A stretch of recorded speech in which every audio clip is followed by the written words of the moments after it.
자, 같이 읽겠습니다. 시작. 내가 진실로 진실로 너희에게 이르노니 문을 통하여 양의 우리에 들어가지 아니하고 다른 데로 넘어가는 자는 절도며 강도요 문으로 들어가는 이는 양의 목자라. 문지기는 그를 위하여 문을 열고 양은 그의 음성을 듣나니 그가 자기 양의 이름을 각각 불러 인도하여 내느니라. 자기 양을 다 내놓은 후에 앞서 가면 양들이 그의 음성을 아는 고로 따라오되 타인의 음성은 알지 못하는 고로 타인을 따르지 아니하고 도리어 도망하느니라. 아멘. 요한복음 10장으로 넘어오면서 갑자기 목자와 양의 비유가 시작이 되죠. 그런데 이 비유는 앞에 9장과 동떨어진 게 결코 아닙니다. 10장 1절을 시작할 때 이렇게 시작하죠. 내가 진실로 진실로 너희에게 이른다. 이 말은 너희라고 말하는 대상이 있다는 말이죠. 그냥 막연하게 9장 사건 끝, 10장부터는 그냥 설교 이렇게 되는 게 아니라 너희라고 하는 어떤 특정한 대상을 향해서 이 목자와 양의 비유를 말씀하고 있다는 것입니다. 앞에서 어떤 사건이 있었죠? 예수님은 태어날 때부터 소경이었던 자의 눈을 뜨게 했습니다. 그래서 눈이 밝아졌죠. 그런데 두 가지 이유, 안식일에 고쳤다. 또 하나는 예수가 고쳤다. 라고 하는 이 두 가지 이유 때문에 소경이었던 자를 유대인의 총회에서 쫓아냈습니다. 바로 그들을 향해서 하는 말입니다. 그 바리새인들을 향해서, 그리고 이 모든 상황을 목격하고 있는 모든 유대인들을 향해서 내가 너희에게 이제부터 진리를 말한다. 진실로 진실로 너희에게 말한다. 이렇게 시작하고 있다는 것입니다. 그러면서 이들에게 예수님은 자신이 선한 목자다. 나는 선한 목자다. 나는 양들을 구하기 위해서 왔다. 그러면서 선한 목자와 대조되는 삭군 목자가 있다.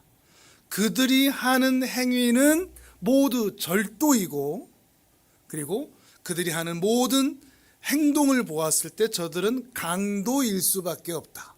삭군 목자며 거짓 선생이며 거짓 선지자다. 이 말을 하고 있는 겁니다. 양과 목자의 비유를 통해서 단순히 목자가 어떻고 양이 어떻고로 끝나지 않고 참된 목자와 거짓 목자, 참된 선지자와 거짓 선지자, 그리고 그 사이에 있는 양 이렇게 대조하면서 예수님께서 말씀을 시작하고 있는 것입니다. 자, 1절을 같이 읽어볼까요? 10장 1절 성경을 보면서 시작. 내가 진실로 진실로 너희에게 이르노니 문을 통하여 양의 우리에 들어가지 아니하고 다른 데로 넘어가는 자는 절도며 강도요. 아멘. 자, 이 방식을 이해할 필요가 있는데요. 당시 목축하던 방법은 공동 목축이었습니다. 특별히 우리는 공동 우리를 사용합니다. 마을 전체가 한 우리를 사용하는 거죠.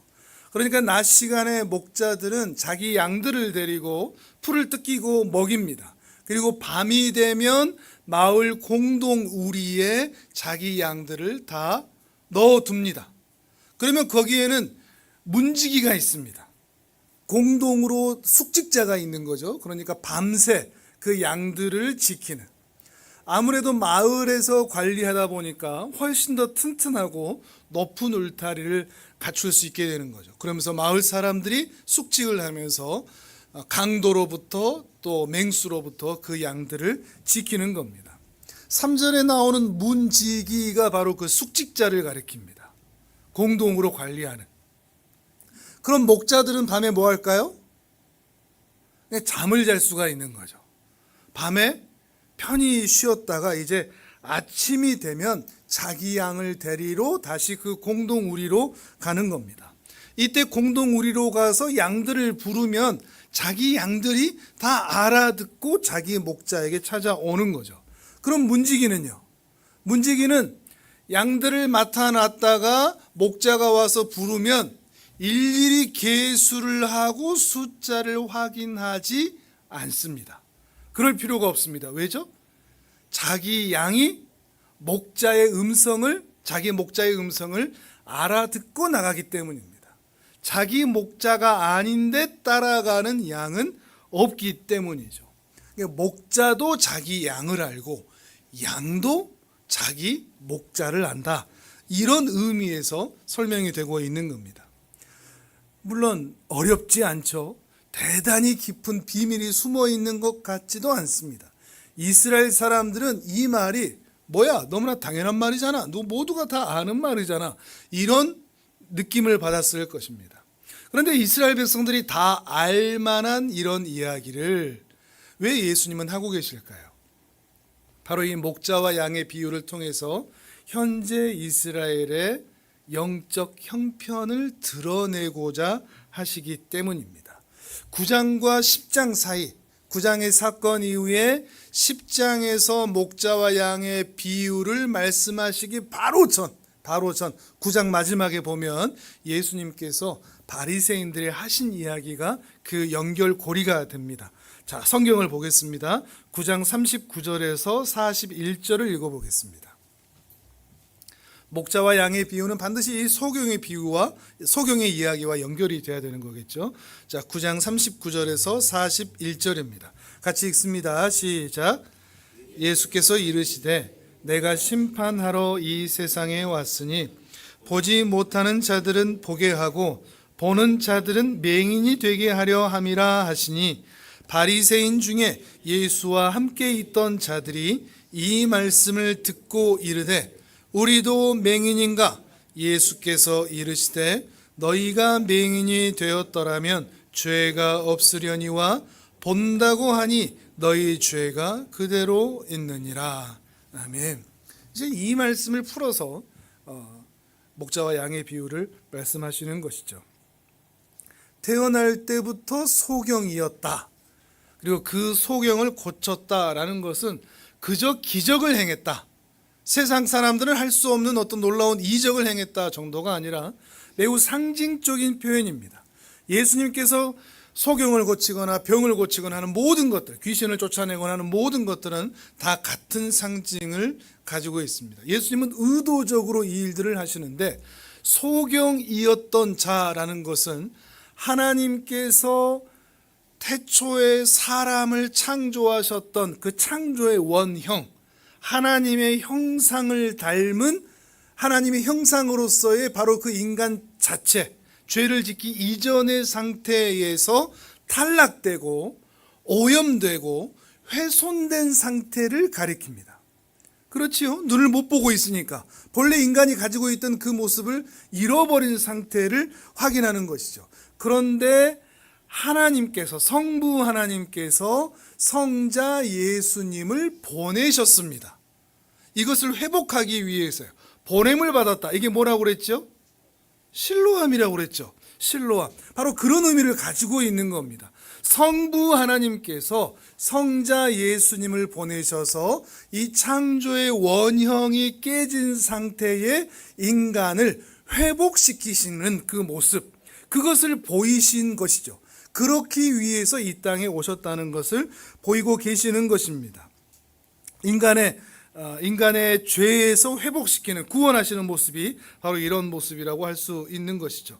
근데 예수님께서 태어날 때부터 소경이었던 이 사람을 고쳐 넣으셨는데, 당시 종교 지도자들은 이 소경을 쫓아내 버렸던 겁니다. 의미가 있죠. 하나님께서 창조의 원형을 회복하려고 하시는데 바로 그 일을 방해하는 것이 되는 것입니다. 하나님을 대적하는 일.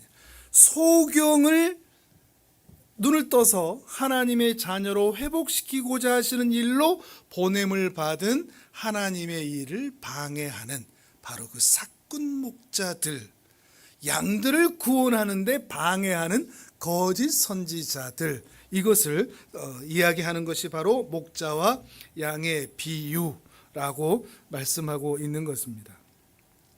다만 여기에서 예수님의 말씀은 저들은 가짜다, 나는 진짜다, 이 말씀만 하고 계시는 것이 아닙니다. 훨씬 더 본질적인 이야기를 하고 있는데, 이러한 방해와 핍박이 있더라도 자기 양들은, 하나님의 양들은 하나님을 알아본다. 이 이야기가 먼저 나오는 이야기입니다. 나 진짜야, 나 진짜라는 걸 믿어줘. 이 말이 앞서 등장하기 전에, 이 말씀에 대한 이야기가 등장하기 전에 하나님의 양들은 하나님을 알아본다. 이 이야기를 우리가 먼저 주의 깊게 살펴야 한다는 것입니다. 실제로 바리새인, 소경도 그랬죠. 바리새인의 공격과 핍박에도 불구하고 이제부터 내가 주님을 믿을까 합니다. 더 나아가서 주여 내가 믿나이다 라는 고백을 한 것처럼 그 양은 목자를 어떤 핍박에도 알아보게 된다는 것이죠. 자, 3절에서 5절 10장 3절에서 5절을 같이 읽어보겠습니다. 시작. 문지기는 그를 위하여 문을 열고 양은 그의 음성을 듣나니 그가 자기 양의 이름을 각각 불러 인도하여 내느니라. 자기 양을 다 내놓은 후에 앞서가면 양들이 그의 음성을 아는 고로 따라오되 타인의 음성은 알지 못하는 고로 타인을 따르지 아니하고 도리어 도망하느니라. 아멘. 그 태어날 때부터 소경이었던 자가 예수님은 알아보고 바리새인에게 멀어지는 모습, 바로 그 모습을 이렇게 비유하고 있는 것입니다. 그런데 오늘 그 얘기를 하기에 앞서 살펴보고 싶은 것은 진짜 목자와 가짜 목자를 분별해내는 인간의 지혜 또는 지성, 분별력, 이것에 대한 이야기 이전에 자기를 사랑하여 찾아온 진짜 목자에 대한 본능적이고 본성적인 이끌림, 이것이 있는가? 이것이 대체 무엇인가? 그 양이 진짜 자기 목자를 알아보는, 그에게 이끌리는 그 본능적인 이끌림, 이것에 대해서 먼저 생각을 해보려고 합니다. 진짜 주님의 양이라면 주님을 본능적으로 알아볼 수 있기 때문이죠. 물론 여기에는 주의 깊게 살펴야 할 부분이 있습니다. 사도행전에 이런 말씀이 있죠. 주 예수를 믿으라. 그리하면 너와 내 집이 구원을 얻으리라. 근데 이 말씀은 성경에서 오해되는 부분 중에 하나인데, 우리가 구원을 우리 스스로 선택할 수 있다. 예수를 구원자라고 믿기만 하면, 내가 믿는다고만 말하면 나는 구원을 받고 심지어 우리 가족까지도 구원을 얻게 된다. 그래서 구원이 사람의 선택에 의한 것이 아닌가 라는 말로 이해되기가 쉽습니다. 여러분은 이 자리에 왜 계시죠? 내가 선택해서 이 자리에 와 있을까요? 내가 예수님을 믿는다라고 고백했기 때문에 나는 그때부터 예수님을 믿고 있다라고 여러분은 생각하고 계십니까?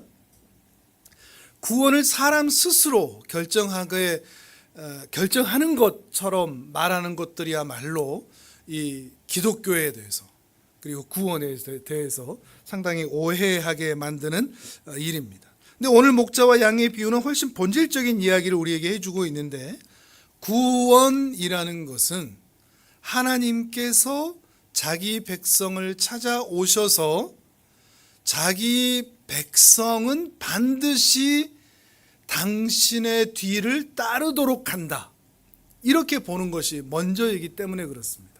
실제로 우리가 9장에서 봤던 것처럼 소경이 주님을 믿습니다 라고 말하기 전에 누가 먼저 소경을 찾아왔었죠? 주님이 먼저 소경을 찾아왔었던 것처럼 말이죠. 그 믿음의 고백 이전에 주님이 자기 백성을 향하여 찾아오셨다는 것입니다. 성경 전체가 사실 이것을 말하고 있습니다. 처음부터 끝까지. 하나님은 자기 백성을 단 하나도 구원하기로 작정한 백성들을 단 하나도 놓치지 않고 당신의 뒤를 따라오도록 이끄시고 쫓아오도록 그들의 모든 인생을 주장하신다, 이 얘기를 하고 있는 겁니다. 자, 요한복음 앞에 6장을 한번 보겠습니다.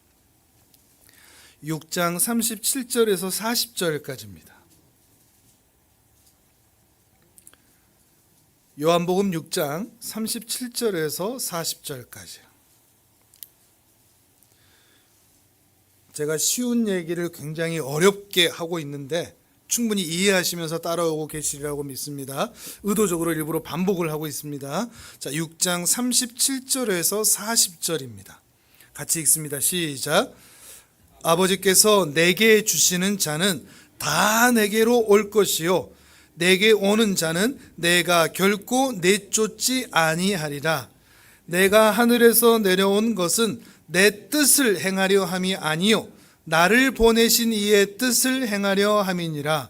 나를 보내신 이의 뜻은 내게 주신 자 중에 내가 하나도 잃어버리지 아니하고 마지막 날에 다시 살리는 이것이니라.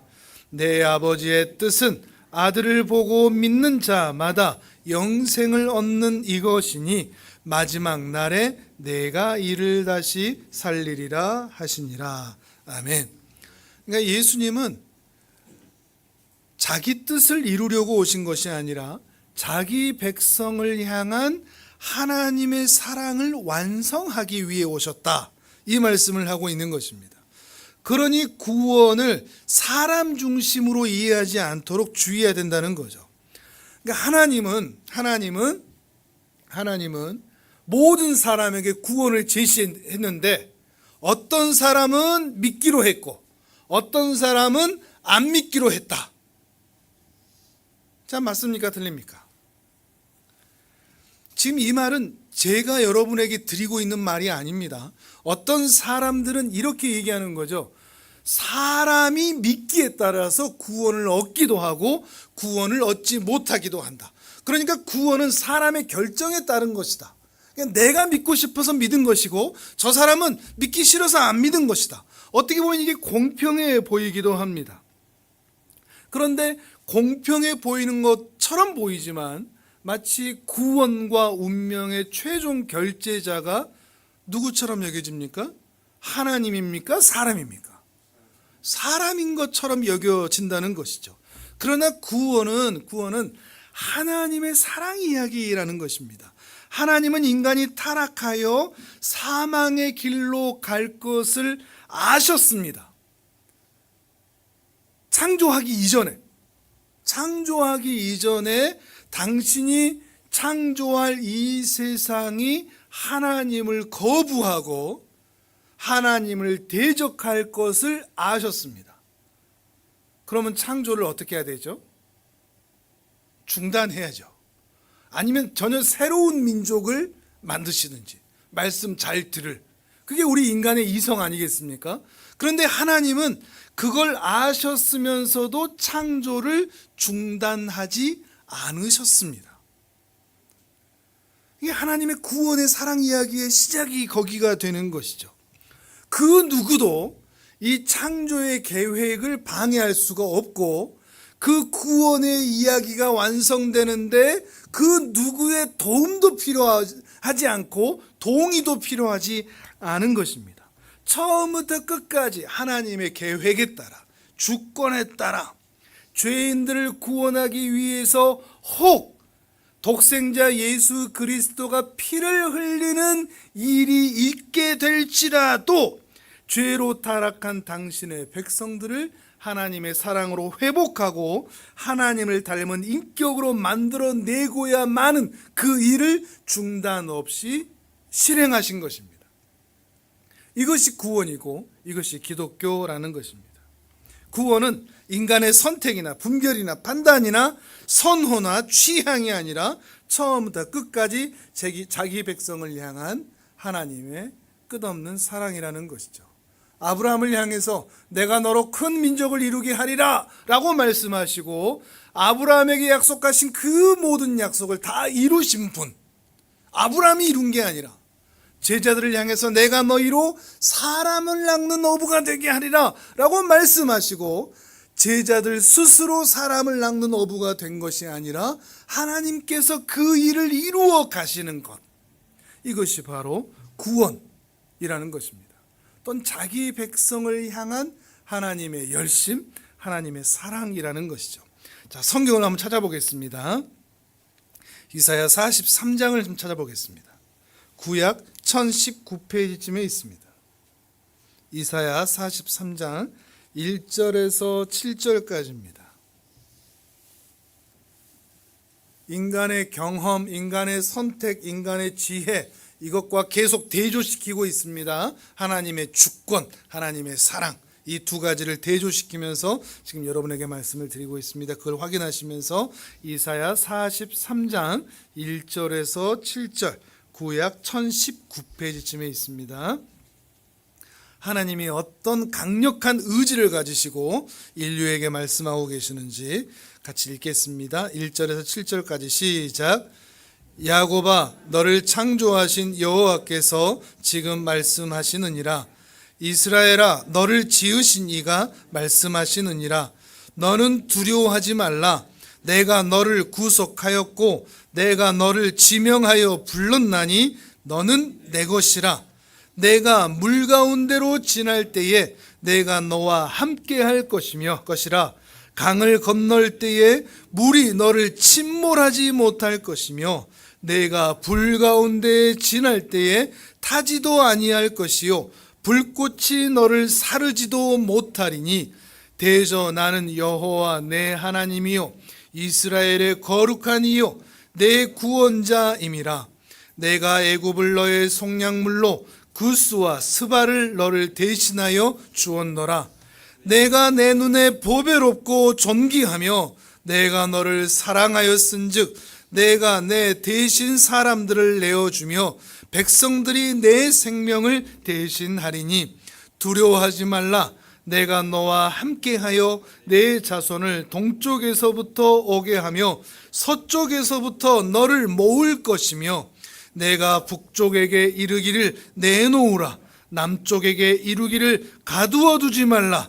내 아들들을 먼 곳에서 이끌며 내 딸들을 땅끝에서 오게 하며 내 이름으로 불려지는 모든 자 곧 내가 내 영광을 위하여 창조한 자를 오게 하라. 그를 내가 지었고 그를 내가 만들었느니라. 아멘. 하나님의 의지가 느껴지십니까? 하나님의 열심, 하나님의 사랑, 하나님의 강력한 주권. 내가 반드시 내 백성들을 그 누구에게도 빼앗기지 않고 모으고야 말 것이다. 구원하고야 말 것이다. 넘어지지 않게 할 것이며 실패하지 않을 것이다. 반드시 내가 내 영광을 위하여 창조한 내 백성들을 다시 모으고야 말 것이다. 내가 그를 만들었느니라. 이렇게 말씀하고 계시는 것입니다. 처음부터 끝까지 하나님의 강력한 주권이요 섭리요 사랑이라고 말하고 있는 것이죠. 사람이 이리 갈 수도 있고 저리 갈 수도 있는데 어쩌다 보니 사람 스스로 하나님을 선택했다, 이런 말이 아니라는 것입니다.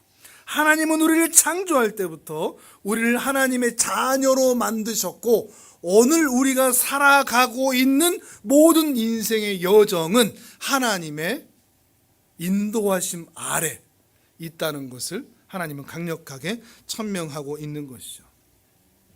이 종교가 있고 저 종교가 있고 그 종교가 있는데 그 중에 내가 제일 마음에 드는 종교를 내가 기독교로 선택했다, 하나님을 믿기로 선택했다, 이런 말이 아니라는 것입니다. 이것은 기독교에 대한 오해라는 것이죠. 이렇게 나의 선택에 머무른다면 하나님을 알 때, 기독교를 알 때 굉장히 얕을 수밖에 없다는 것입니다. 얕은 기독교, 얕은 하나님만 알 수밖에 없다는 것이죠. 구원이라는 것은 홍수에 떠밀려 가고 있는 사람들에게 밧줄을 던져주면서 아무라도 붙잡아라, 그러면 내가 구원해 주겠다, 이런 것이 아닙니다.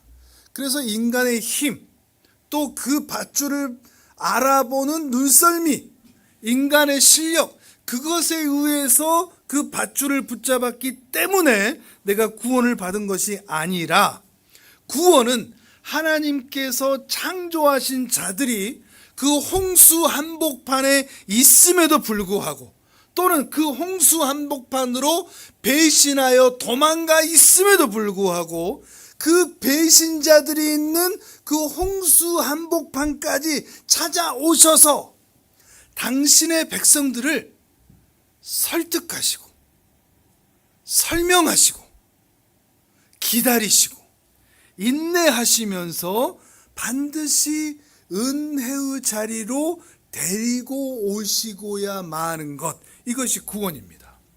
근데 구원에 있어서 매우 독특한 부분, 다른 모든 종교에서 찾아볼 수 없는 부분이 무엇인가 하면, 그 홍수 한복판에 있는 자들에게 찾아가셔서 설명하신다는 겁니다.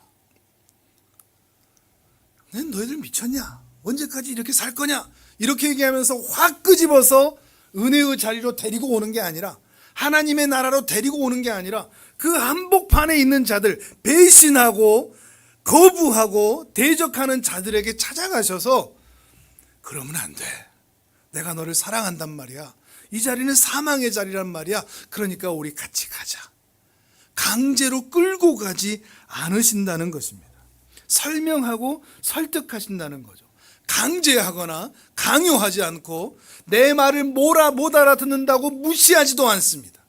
모멸감을 주시지도 않습니다.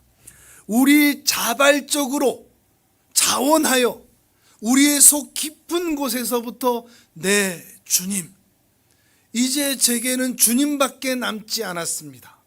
주님이 나의 전부입니다 라는 신앙의 고백이 터져 나올 때까지 기다려 주시면서, 이 고백이 나올 만큼 신앙의 싸움, 인생의 싸움을 걸어오십니다. 하나님은 우리의 인생에 찾아오셔서 우리의 모든 시간과 모든 공간과 모든 역사 속에서 이 신앙의 고백이 나오도록 싸움을 걸어오신다는 것입니다. 그래서 어떻게 하신다고요? 항상 대화하십니다. 말을 걸어오십니다. 그래서 권면하십니다. 설득하십니다.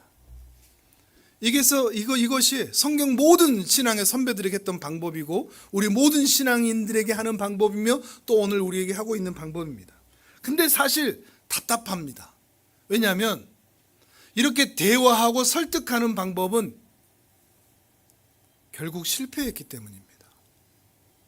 결국 실패해서, 알아듣지 못해서, 반응하지 않아서, 결국은 하나님이 직접 오셔서 십자가에 자기 생명을 걸고 자기 피를 흘려야만 가능한 것이기 되기 때문입니다.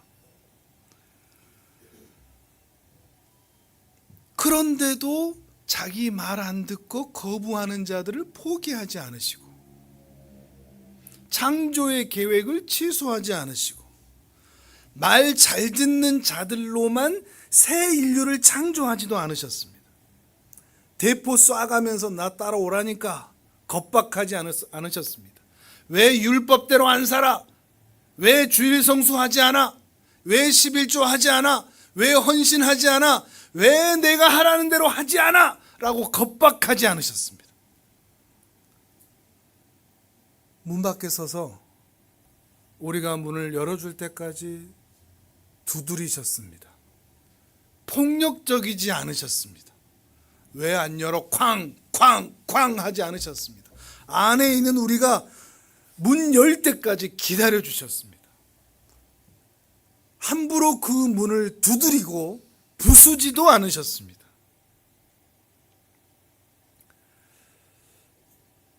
잃어버린 자기 양들을 향한 하나님의 사랑, 이것은 감히 우리가 추측할 수가 없는 이야기입니다. 그리고 기다리시는 것, 이게 하나님의 열정입니다. 그리고 이게 어떤 분은 이렇게 말씀하시더라고요. 하나님의 자존심이라고. 능력으로, 힘으로, 강제로 구원하지 않고 설득하고 권면하고 기다리고 사랑하고 기회를 주고 포기하지 않는 것, 이게 하나님의 자존심이며 눈물을 쏙 빼고 하나님 앞에 나와 항복하도록 기회를 주시는 것, 이게 하나님의 자존심입니다. 그리고 이게 하나님의 실력입니다. 그리고 이것이 하나님의 전능하심입니다. 천지를 창조하시고 온 우주를 만드시는 것만 하나님의 전능하심이 아니라 결코 죽게로 돌아오지 않기로 작정했던 홍수 한복판, 죄 한복판에 있는 자들이 기어이 항복하여 하나님 앞에 무릎 꿇고 주님만이 나의 전부이십니다, 내 인생은 오직 주님의 것입니다 라고 항복하게 되는 것이 하나님의 전능하심이라는 겁니다. 하나님은 그렇게 하시고야 마는 분입니다. 얼마든지 코를 꿰어 설득하시면서, 코를 꿰어 강제하시면서 우리를 당신 말 잘 듣는 로봇처럼 취급하실 수 있는데, 그런 방법을 택하지 않으시고 우리에게 설득하시고 권면하시고 사랑하시고 기다려주시고 했던 것입니다. 그게 하나님의 자존심이라는 거죠. 왜 이 방법을 택하셨을까요? 왜 이렇게 하실까요? 우리가 당신의 양이기 때문입니다. 주님이 우리의 목자이기 때문입니다. 이런 의미입니다. 주님이 우리 목자라는 의미, 우리가 그의 양이라는 의미는 그저 비유로만 남아있는 게 아니라 정말 우리의 목자이셔서 우리를 사랑하시기 때문입니다. 그래서 강제로 끌고 오지 않으시는 것입니다. 사랑하시되 끝까지 사랑하시고 기회를 주시되 또 주시는 겁니다. 회초리를 휘두르지 않으시는 거죠. 아까 한 권사님께서 그런 말씀을 하셨는데, 왜 회초리 휘두르지 않냐고, 왜 말 안 듣는 사람들 당장 끄집어 들여서 행하지 않냐고, 말 잘 듣도록 하지 않냐고. 주님을 좀 닮아보고 싶어서 그렇습니다. 주님도 이렇게 하시기 때문입니다.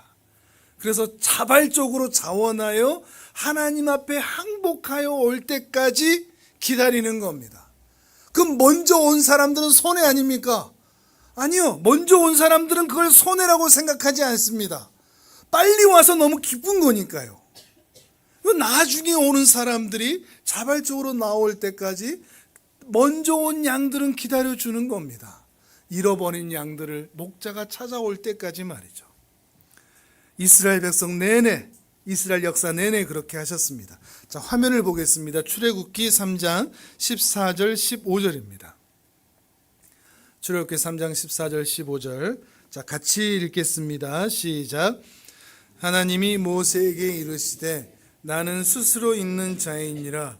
또 이르시되 넌 이스라엘 자손에게 이같이 이르기를 스스로 있는 자가 나를 너희에게 보내셨다 하라.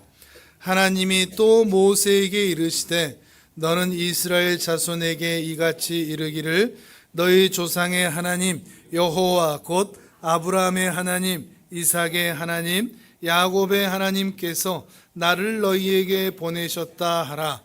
이는 나의 영원한 이름이요 대대로 기억할 나의 칭호니라. 아멘. 모세가 하나님에게 여쭙습니다. 다 알겠고, 이스라엘 백성들을 향해서 제가 가겠습니다. 애굽으로 들어가겠습니다. 그런데 애굽에 있는 이 이스라엘 백성들이 당신의 조상들이 보내서 제가 왔습니다 라고 말하면 이스라엘 백성들이 물어볼 겁니다. 그러면 그 조상의 이름이 뭐냐? 그럴 때 제가 그 조상의 이름을, 당신의 이름을 뭐라고 대답하면 되겠습니까? 라고 대답할 때, 물을 때 하나님께서 대답해 주셨죠. 나는 스스로 있는 자다. 언젠가 이 말씀을 드리면서 이 하야라는 동사에 대해서 말씀을 드렸었죠. 그리고 나의 모든 지난 과거의 행적을 통해서 나를 알아라. 그리고 앞으로의 내가 할 일에 대해서 일을 보면서 내가 누구인지 알아라. 이 말씀이라고 하면서 15절에는 그 설명을 이렇게 덧붙였습니다.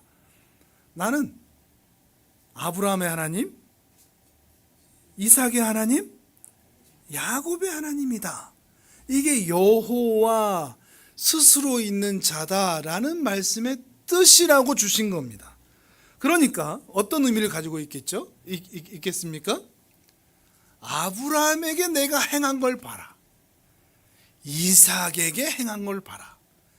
야곱에게 행한 걸 봐라. 그가 곧 나다. 이런 의미를 가지고 있는 겁니다.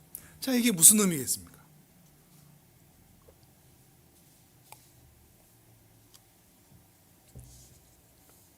질문을 던져놓고 물 마시는 센스. 목이 말라서.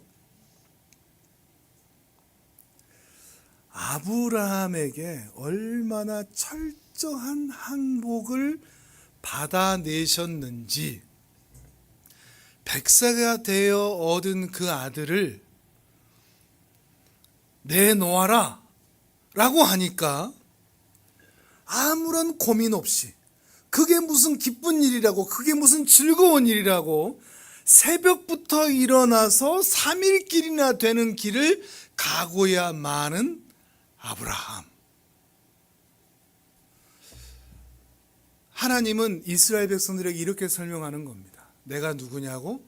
난 아브라함을 이렇게 항복한 하나님이야. 이렇게 항복시킨 하나님이야. 라고 설명하는 겁니다. 이삭이나 야곱은요. 특히 야곱은 그가 속이는 자입니다. 강교한 자라죠. 우리 주변에 이 야곱 같은 자가 없는 게 정말 다행입니다. 야곱은 그 누구랑도 동행할 수 있는 사람이 아닙니다. 동업할 수 있는 사람도 아닙니다. 결혼할 수 있는 사람도 아닙니다. 형한테도 사기치고 삼촌한테도 사기친 사람입니다. 이런 강교하고 야가 빠진 인간이 없습니다. 그런 야곱을 하나님께서는 한평생 인도하시고 간섭하셔서 야곱을 이스라엘로 만드시고야 마셨습니다. 그런 의미에서 야곱의 하나님이라는 것입니다. 약복강 그 나루에서 항복하게 하시고 분이엘, 하나님의 얼굴을 보고야마는 그 인생으로 만들어 내셨다는 것입니다. 이렇게 한 사람 한 사람이 하나님의 양이 되어가도록 이끌어 가신 것입니다. 목자의 음성을 알아가도록, 이 목자를 떠날 수가 없고 다른 목자를 따라갈 수 없도록 하나님이 만들어 가셨다는 것입니다. 38년 된 병자가 베데스다 연못에서 그 목자를 만났습니다. 가늠하다 현장에 붙잡힌 여인이 목자의 음성을 듣고 항복합니다. 사마리아 땅 우물가 그 수가 성읍에 있던 이 여인이 목자의 음성을 듣고 반응하게 됩니다. 우리가 지금까지 봤던 것처럼 태어날 때부터 소경이었던 이 자가 목자의 음성을 듣고 수많은 사람들의 겁박과 핍박이 있음에도 그 목자에게 나는 당신의 양입니다. 당신이 나의 전부입니다. 수많은 바리새인들의 핍박이 있고 유대 공동체에서 쫓아낸다고 하지만 나에게 오직 주님은 주님 한 분뿐입니다. 이제 내가 주님을 믿습니다. 그렇게 고백하며 항복하지 않을 수 없도록 주께서 그 한 양에게 찾아오셨다는 것입니다. 그리고 하나님은 오늘 우리에게도 같은 작업을 하고 계십니다. 수천 년의 시간 동안 셀 수 없는 사람에게 똑같이 그 일을 하고 계십니다. 저 인간은 도저히 안 되겠는데? 이러면서 포기하는 인간은 없습니다. 아버지께서 예수님에게 맡긴 양은 아무리 힘들고 아무리 버겁고 아무리 자존심 세고 아무리 항복하지 않고 아무리 세상 끝까지 도망쳐 있어도 반드시 남과 북에서 그를 끄집어내고야 마신다는 것입니다. 정말 다양한 사람에게 다양한 방식으로 다른 시간 다른 공간에 있는 사람들을, 또는 같은 시간 같은 공간 안에 있는 사람들을 동시에 얽히거나 설키지 않도록, 하나님이 헷갈려서 내가 너를 잘못 구원했네 이런 일이 없는, 같은 시간 안에 사는 우리들을 당신의 지혜로, 최선의 길로, 최선의 능력으로 우리를 구원하시고야 만다는 것입니다. 그래서 사람의 밑바닥에서부터 끌어나오는 항복을 받아내기까지 중단하지 않으신다는 것입니다. 그래서 내 인생의 주인은 내가 아니며 내 지혜와 내 노력으로 사는 것이 아니라 철저히 하나님의 은혜로만 삽니다 라는 고백을 하여 내 주인이신, 내 목자이신 주님 앞에 항복하고 나오도록 이끌어 오신다는 것입니다. 근데 그것이 기쁨이도록, 감사도록 말이죠. 마음 한구석에서 끌어오르는 진실한 고백을 하지 않을 수 없도록 주님은 일하신다는 것입니다. 어쩌면 수많은 시편, 그 중에 이 시편은 그런 고백으로 나온 것이 아닐까 싶습니다. 자, 시편 84편 10절 11절을 읽겠습니다. 화면을 보셔도 됩니다. 사실 모든 시편의 고백이 다 그럴 텐데 그 중에 이 말씀만 한번 보시죠. 시편 84편 10절 11절. 이것이 양들의 고백이고 또한 오늘 우리의 고백이 된다면 좋겠습니다. 같이 읽겠습니다. 시작.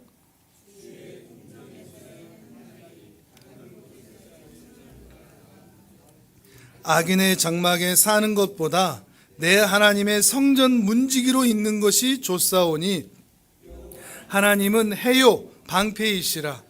여호와께서 은혜와 영화를 주시며 정직하게 행하는 자에게 좋은 것을 아끼지 아니할 것이니이다. 아멘. 이 10절의 말씀은 특히 10절 한 번 더 보시면 시편이어서 시적이기도 하지만 정말 아름답지 않습니까? 주의 궁정에서 한날, 나 그날 하늘 사는 게 다른 곳에서 첫날 사는 것보다 낫습니다. 아무리 궁궐에서 배부르게 사는 것보다 그냥 주의 궁정, 주의 그 발 앞에서 하루 있는 게 저는 더 낫습니다. 악인의 장막에 있느니 차라리 성전 문지기로 있는 게 훨씬 좋습니다. 이 고백이 또한 우리의 고백이 되기를 바랍니다. 하나님은 자기 양들에게 이런 고백이 나올 때까지 중단하지 않고 포기하지 않고 성실하고 신실하게 일하신다는 것입니다. 그 일이 있기까지 우리의 고집과 싸우십니다. 우리의 탐욕과도 싸우십니다. 우리를 포기하지 않고 우리 입술에서 당신을 향한 고백이 나올 때까지 세상에 있는 모든 것들은 더럽고 추악한 것이며 지나가고 말 것이고 주님 안에 있는 것이 선하시고 인자하심이 그 어떤 꿀보다도 단, 꿀송이보다 단 하나님의 말씀이요 하나님의 은혜라는 것을 고백하지 않도록, 고백하지 않을 수 없도록 기어이 항복을 받아내신다는 것입니다. 하나님의 말씀과 인도하심을 거부하고 자꾸 도망치려고 하는데도 하나님은 우리를 없애지 않으십니다. 구약의 이스라엘이 없어지지 않았습니다. 신약의 교회들이 없어지지 않았습니다. 하나님이 영원하시는 한 우리도 하나님 앞에서 영원할 수밖에 없다는 겁니다. 이런 은혜가 없는 겁니다. 앞서서 말씀드렸던 내 선택과 내 노력이라면 결코 이룰 수 없는 일들이 하나님의 은혜요 하나님의 그 능력으로만, 신실하심으로만 이룰 수 있는 일들이 우리의 삶에 이루어진 것입니다. 우리가 구원을 얻어 하나님의 자녀가 되었는데 여전히 인생이 고달픈 이유는 하나님 앞에서 우리가 진심으로 항복하지 않았기 때문일 수 있습니다. 아브람처럼 100살은 되어야 우리가 아들을 드려도 기쁨으로 드릴 수 있을까요? 야곱처럼 20년은 타향살이를 해야 우리의 고집과 탐욕이 꺾어질까요? 그건 모르겠습니다. 하지만 그 시간, 그 세월을 통해서 양은 목자의 음성을 듣기 시작합니다. 그것이 복이고 그것이 은혜입니다. 나쁜 설교는 적용점만 주는 설교입니다. 그래서 다시 율법으로 가게 합니다. 이렇게 살아야 돼, 저렇게 살아야 돼. 그래서 신자의 입술에서 그 말만 나옵니다. 자기 자신에게도 타인에게도 이렇게 해야지 저렇게 해야지. 근데 좋은 설교는 이번 주에 내가 이렇게 살아야 되겠다라는 적용점 이전에 내가 누군가, 그리고 하나님이 어떤 분이신가를 더 깊이 이해하고 알게 합니다. 부디 오늘의 이 설교가 우리 성도님들에게 또 우리 교회에 좋은 설교가 되면 좋겠습니다. 이렇게 해야 돼, 저렇게 해야 돼만 남는 게 아니라 하나님은 이런 분이시구나. 하나님은 이런 사랑의 하나님이시구나. 그러니 나는 당신 안에 있기 때문에 안심해도 되는구나. 이런 마음의 결론이 여러분의 심령에 새겨질 수 있다면 좋겠습니다. 아무쪼록 목자의 음성에 깊이 반응하고 목자의 품에 안겨있는 시간이 가장 기쁨이며 감사가 되는 모든 성도들이 되시기를 주님의 이름으로 축복합니다. 아멘. 우리 이 시간 함께 기도하겠습니다.